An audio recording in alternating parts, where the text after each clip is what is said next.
A soldier stepped on a landmine without even realizing it. He had just turned around. One of his buddies rushed forward, trying to help, but with a sharp click, he also stepped right onto another landmine. The guy frowned instantly, too scared to move an inch. He felt the danger under his foot, and his eyes went wide with panic. His whole body started shaking, then a scream snapped him out of it. That's when he noticed his buddy's legs had been blown clean off, blood pouring out everywhere. He took a deep breath, forced himself to stay calm, and tried to guide his wounded buddy. Told him to grab the painkillers and inject them. But painkillers weren't enough. His friend was too badly hurt. He needed to stop the bleeding fast, or he wouldn't last much longer. The man made a risky decision. He was gonna lift his left foot, take a leap, and try to help patch him up.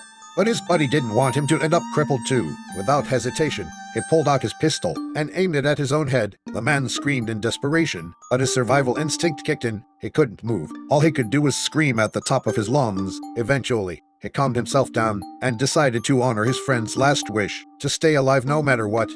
He raised his hands to keep balance, carefully stepped back with his right leg, and slowly dropped into a crouch, then pulled out a knife and tried to dig around the mine from the side, but it was buried too deep. The knife got stuck halfway down, so he took off his shoelace, tied it to his small axe, then added his rifle strap to make it even longer. Next, he carefully stood up and tried to hook the radio a few meters away. Just as he pulled, he suddenly lost balance, but his reflexes kicked in. He caught himself on the ground. If his left foot had slipped, he'd have been blown to pieces. After a long, tense moment, he slowly reeled the rope back in. He immediately called HQ for help, but the news was devastating. A sandstorm was on the way. No planes could fly, and rescue convoys were still 52 hours out.